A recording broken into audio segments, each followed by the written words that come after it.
Welcome everyone to a new update. It is 2024. We're going to talk about the Bitcoin ETF. It is an important topic and there's lots of hype happening around it. But there's also a lot of wrong information when it is about the ETF. So we're going to talk about that today because we still don't have one, but there is one to come. And what can you expect? How can you trade it? What does it actually mean? What is happening surrounding the ETF at this point? I'm trying to give you all the important background information that you must know to make you feel comfortable. And that's the goal for today. Before we continue, I would like to thank you very much for being here on my YouTube channel. Happy New Year. 2023 has been a year which has been a lot of traveling for me, a lot of thinking, a lot of working in the back. I've not been there all the time for YouTube. We have closed down our Discord.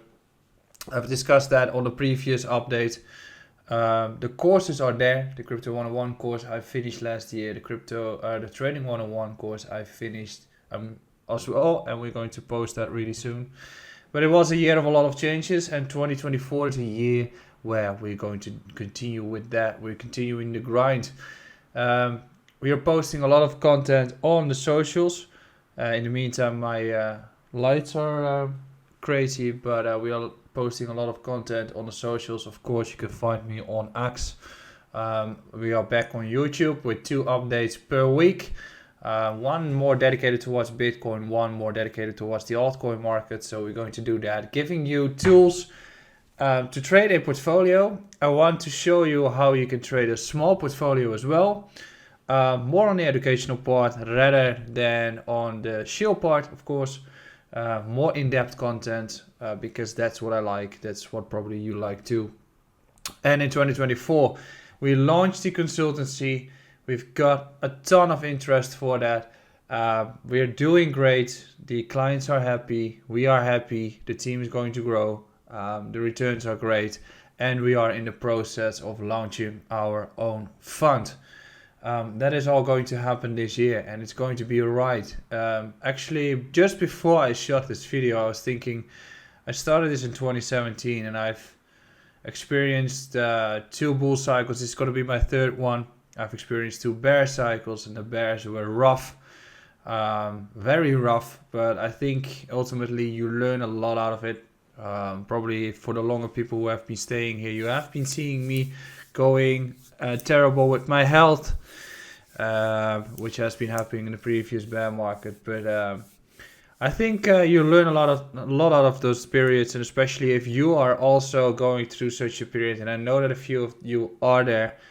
Congratulate yourself because you've chosen to stay in the markets and you will be rewarded for it. And the longer you need to wait for your reward, the bigger it will be. So 2024 is going to be great. I want to thank my sponsor Bybit, which is my exchange where I trade. You can do it yourself and you can trade derivatives there, but be safe if you do that. This week has shown why having over leveraged positions is ultra risky. That's why you should use it with a very tiny part of your portfolio and more or less be risk averse, which means that I also am not really convinced that fixed trading really works. I think I've got a different view right now and I've developed that over the past year. But if you have that, so fixed trading strategy means buying, selling, entry, stop loss, TP. Make sure that you have the stop loss there because during those liquidations you will get liquidated and that's terrible. Now, before we continue, I need to tell what I'm going to have a talk about the ETF. I'm going to talk about what it actually means. And it's a word that most crypto enthusiasts technically don't really know what it means and why it's important. Why is it actually significant? That's something we're going to talk about as well. And why is it important for the crypto markets? All topics that we're going to discuss. And it's also very difficult to identify the pattern where the markets are going to move from after this. So we understand what happens prior to an event, but what is happening after an event, and how can you actually trade through such an event. That's what we're going to do in this video. On the screen, you can see that I've got the entire list of ETF applications. There are 11. Some of them have started to show some interest with commercials and ads in the previous week. That's very common. It's just the week prior to the actual potential approval. So it's the same as when you start to sell a new model of your car. You start to hype it in the period prior to it. So that's completely that's completely normal. So this slide shows you all the important data, and all those applications have a deadline which is around the 10th to, let's say, 15th of January, which is next week. There were rumors this week that we were going to get the information earlier. We didn't. That's when the markets are starting to move on the lower time frames.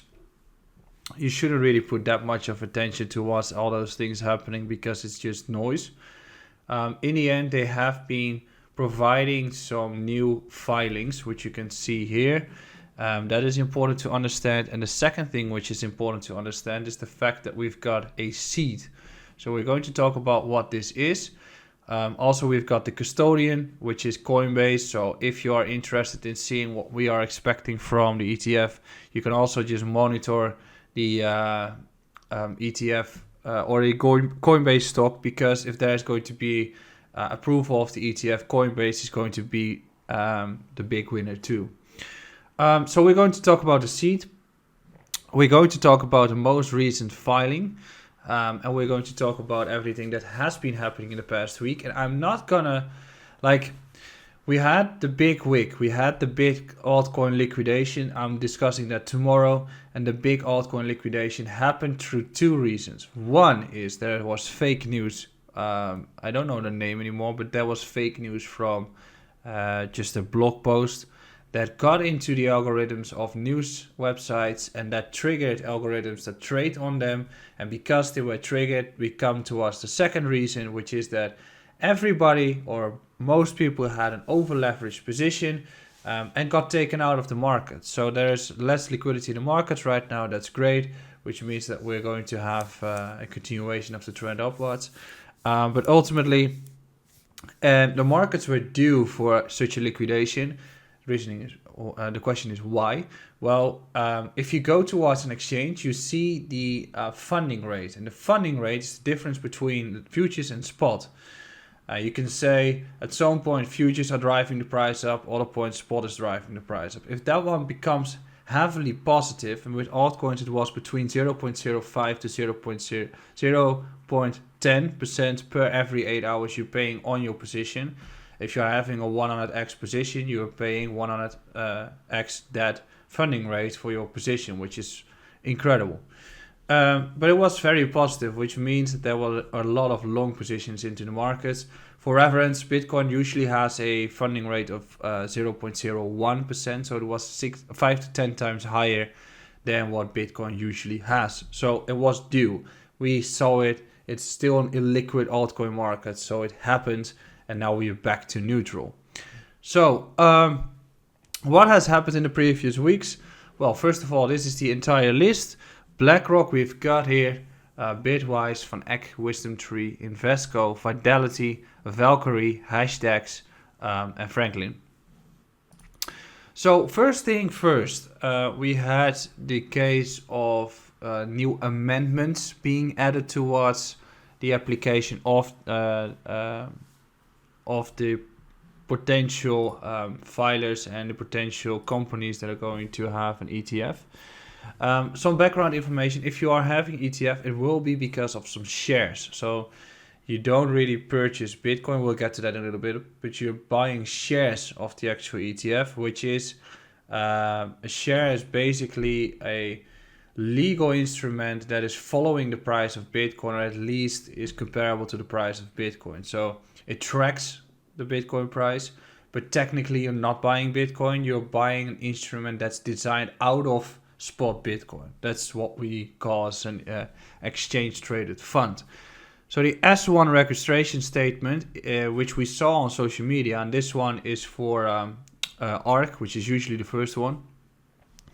It's nothing else than just a registration. It is just the process of registering your fund under the Securities Act of 1933.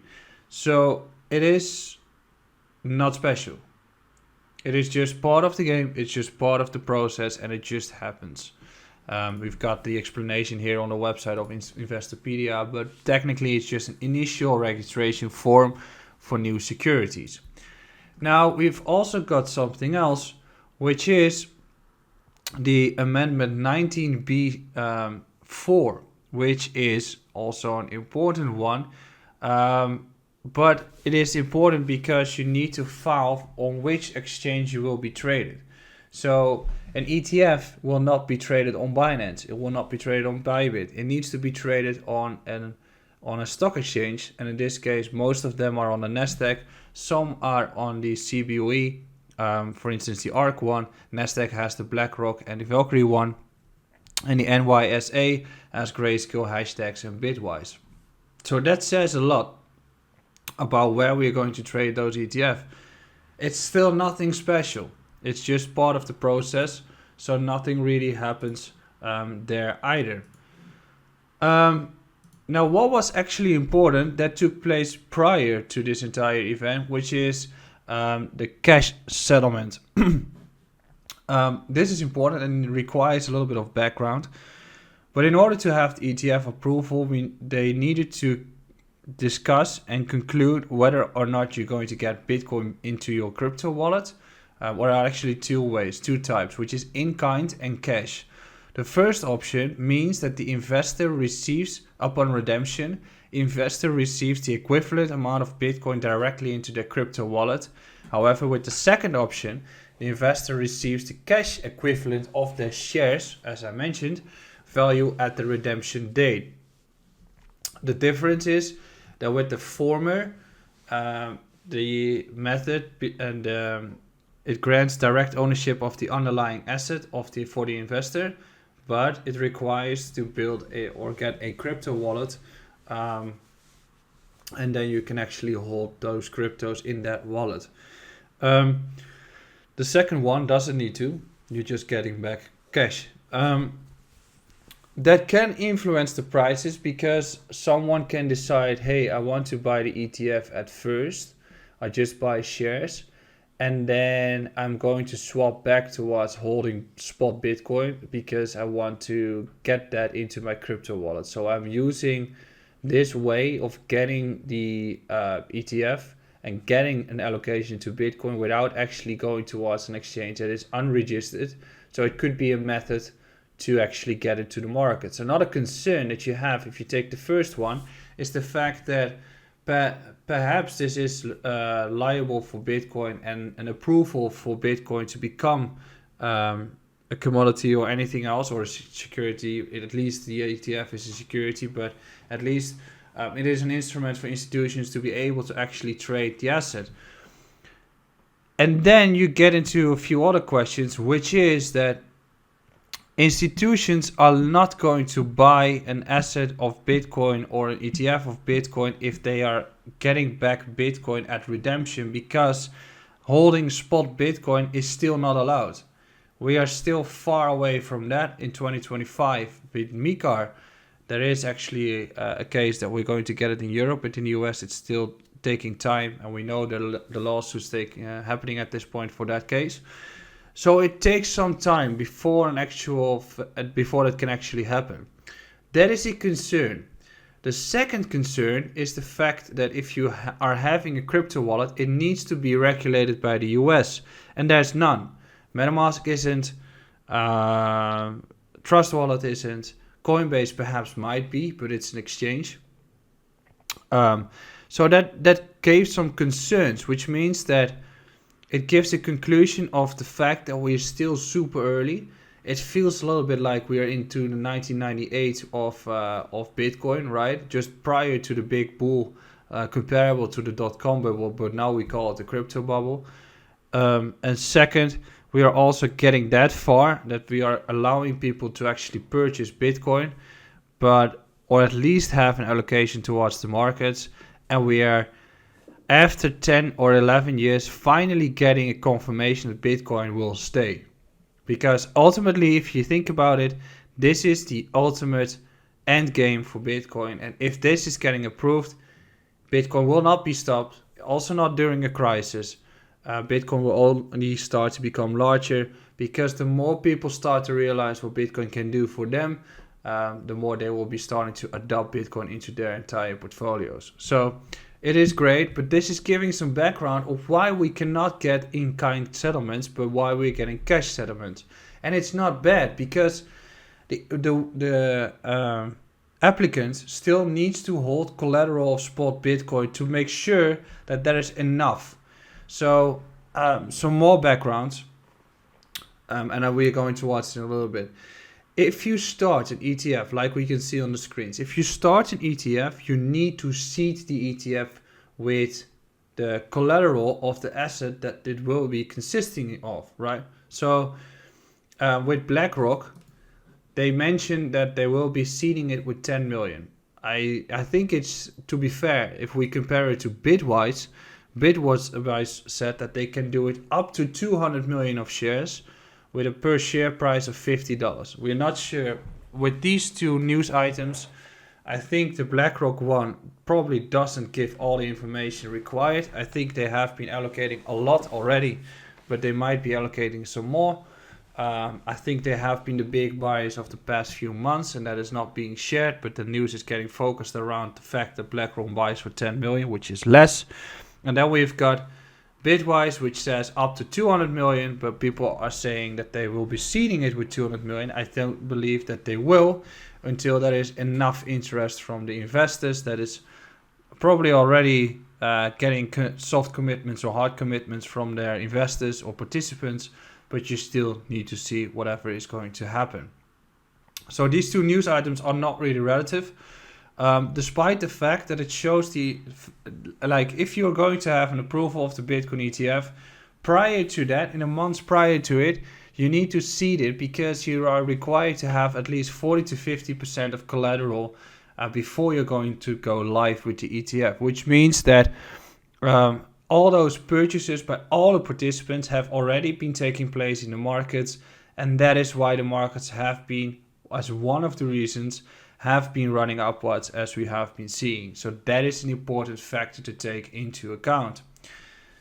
Now, when we've given, should say, background on the ETF, what can we do with it? What's next? Because it's a new event for Bitcoin, it is perhaps one of the largest events we have been seeing in the past years for Bitcoin. It will trigger a lot of other things as well. So what are we doing? Well, we're going back in time, because we have been seeing ETFs being approved by assets in history. We have been seeing it for stocks. We have been seeing it for commodities. And that's practically the last group. You can also start doing it for certain segments into the equity markets, and I think that will derive some more information. But the question is how much hype was surrounding those ones, and with gold there was some hype. So we're going to look at two of them, and the first one is the fact that we've had gold. Gold in itself you can trade gold forever. But it had a pretty big bull run in 1979, 1980. And then we've witnessed a bear market of 20 plus years. That's how long a bear market can last. And since then, we started to see a run upwards out of a bear market. Basically the same as what we're seeing with Bitcoin right now.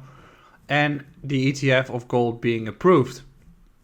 Now the question is, when did this one actually happen? I think you can start drawing it for yourself, but when does this one actually happen on the actual markets? When did it take place?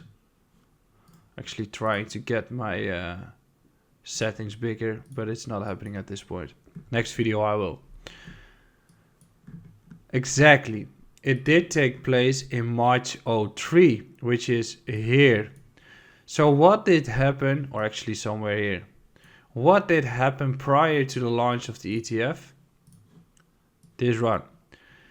So based on the theory of gold, we know that an actual launch of an ETF doesn't necessarily have to mean that we have an impact of that afterwards in a positive manner. It shows us, and it's a small sample size, but it shows us that prior to the event, there is some certain hype, and that is primarily also due to the fact that it has to be seeded. And secondly, investors are jumping onto the asset. And thirdly, we can see that TA still works, right? We still have retests taking place. We still have corrections taking place, etc. But what it also shows is that since the fact that they've got the ETF, we've witnessed the largest bull cycle since 1979. So 2 big events took place. We know what happened with the removing the golden standard back in the day. And secondly, we've got the fact that gold afterwards, it had a correction, but it started to show a massive bull cycle as we ran all the way from 300 per ounce towards 1.9k per ounce. All right. Now we've also got another one, which is silver. And silver got an approval of the ETF during 2007 in April, which is this period here. And you can see that prior to that actual event, and based out of the fact that we've had the approval of the gold ETF, which was March 03, here we have March 03, silver was still in a very boring bear market. From that period, the hype started to go up. It took 4 years. It's probably going to be lasting less long at this point. But at least we've seen a big event of hype taking place, especially in the year before the launch of the ETF of silver. Then the crash of 2008 happened, but since then we saw a bull cycle there too. So what can we derive out of these two? First of all, hype takes place prior to the event for gold, and we see it for silver. Second, correction takes place at the actual launch, reality kicks in. Third, actual impact happens in the years after. Okay, that's the third one. The fourth one is, and this is the more important one, if gold, then silver. If gold does well, silver will follow. If gold moves well, silver will follow. And now we have got the digital gold and digital silver. It's not Litecoin. It's not the second one in crypto. But if Bitcoin, then Ether. So that's why I came to the theory of swapping my Bitcoin towards Ethereum more or less at this point, to making sure that I'm going to grant myself a higher ROI, because I think that the Ether ETF is very likely going to be approved at a later point during this cycle. Now, what impact can we get from the markets and how can we trade it? So there are a few scenarios. First of all, there's going to be a case, or at least like why are we going down the past few days? We know that based on the fact that we've had the fake news item. Secondly, we had a correction on Friday taking place based on the fact that people were expecting the ETF to be approved on Friday. It didn't happen. There are very illiquid markets at this point, so markets just corrected a little bit. Altcoins are getting sold off because everything is skewed towards Bitcoin, but after the approval, it will quickly switch back up again. Now, what are the odds? There are a few things which could happen. Of course, we can get a denial. I don't think it's going to happen. We could get a delay. And that is getting a little higher chance based on the fact that there are it's just a very concerning thing for the SEC to make this right for everyone. So the fact that we need to delay to next week or get an answer next week is probably due to the fact that there's just so much information that they need to make sure that they won't be making a mistake. I don't believe that the SEC is against it. They just want to make sure, just as I mentioned with the crypto wallet, that everything is going to be all right. So in that aspect, there is a chance that we're going to get a delay. If that happens, I'll be buying the dip, because I think this structure that we are witnessing here with the prices in between is definitely something I'm looking at for a point of interest. If we get an approval, what are the odds? Well, technically speaking, we're still trending up. So I think that if we grind, or if we're going to get an ultimate answer on the between the 8th to the 10th, I assume that we're going to trend up towards the resistance here. And for me, 48 to 51k has been an ultimate trigger to actually make sure that I'll be getting that we'll see the liquidity there, but also start correcting from it. So I'll just stick to that game plan. So if that happens, if there is going to be an approval, I think we at least see the price go up, and then the question is what will happen after. All right. So we just saw gold, and gold also did this. We just saw silver, which pretty much did this and then started to drop too. So we can get towards a potential case of, okay, I need to derive all the information for myself and make sure that I'm going to get a strategy. So we're going to talk about that in a little bit, but first, we also believe that there's going to be an Ether ETF happening, as Jeff has said that. Jeff and Eric are the two guys that you need to follow on Twitter. James Seifert and Eric Balkunas, I have to say.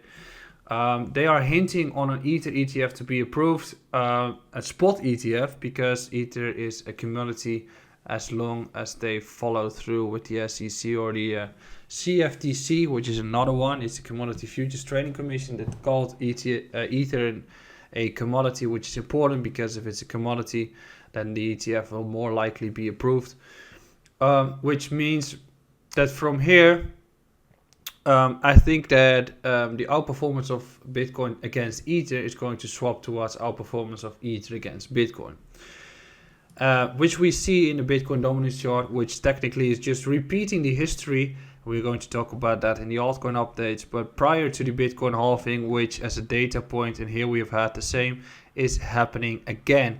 And because it's happening again, it's something you need to realize to make sure that a rotation is more or less going to happen, or likely going to happen, as currently Ethereum, either Ethereum is dead or it's undervalued.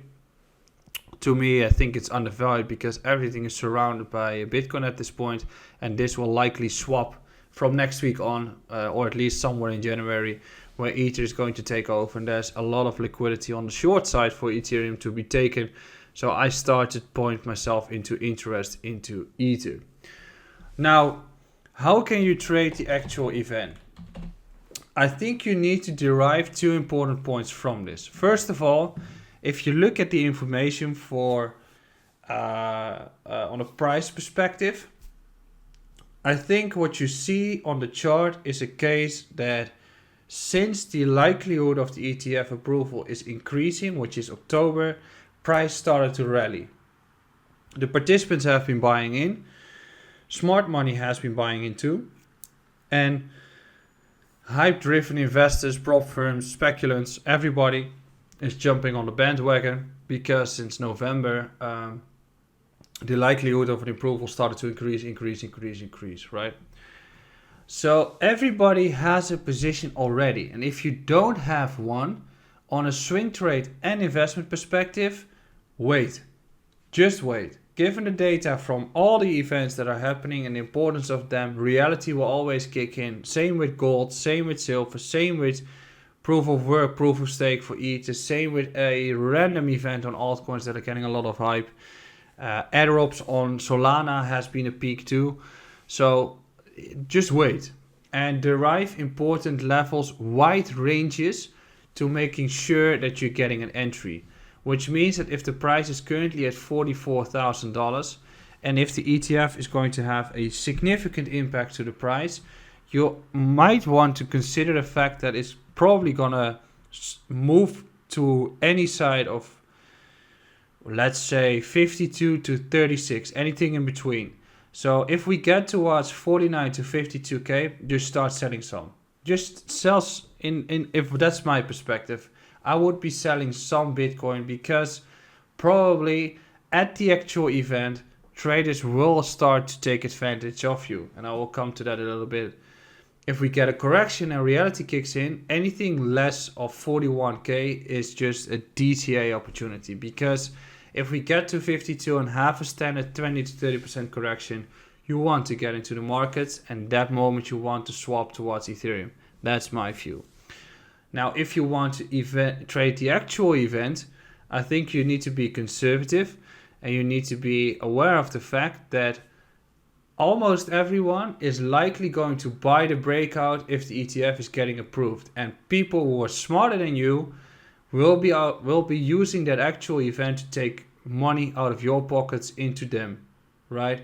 So the odds of having a break up and then a fall back down, maybe in a few days after, is very likely. And the reason is super simple. If the ETF approval happens, initially you will see a lot of people be able to buy into the markets, but most have done it. So most are having a position already. And if the approval is done, the institutions are not out of the blue gonna buy. They are having a commitment already and they have been purchasing their collateral already. So that has been done. And now it's just gonna take some time. It's probably gonna take a few months before that takes place. It's not gonna happen, boom, out of the blue. So what will happen is that if you are the last one in such a volatile move to be buying into the asset, you're getting squeezed. So if the breakout happens and everybody goes long leverage on Bitcoin and the funding rate goes up, remember what happens if it changes the other way around. It's going to be a very drastic and painful correction. And after that correction, you will probably start to see Bitcoin consolidate, have its time before the continuation of the bull cycle. So if you trade the actual event, make sure to remain cautious, to use a stop loss, trade with a tiny percentage of your portfolio. And if you don't have a position, or if you have one and you're a swing trader, if it goes up a little, make sure to take some profits, which you can use if the markets are correcting again. And if you are not having a position, just wait. I'll be back tomorrow with an altcoin update. Hit the like button, subscribe to this YouTube channel. Thank you again. And make sure to stay tuned on my other social media platforms, which you can find in the description. Have a wonderful day. Ciao.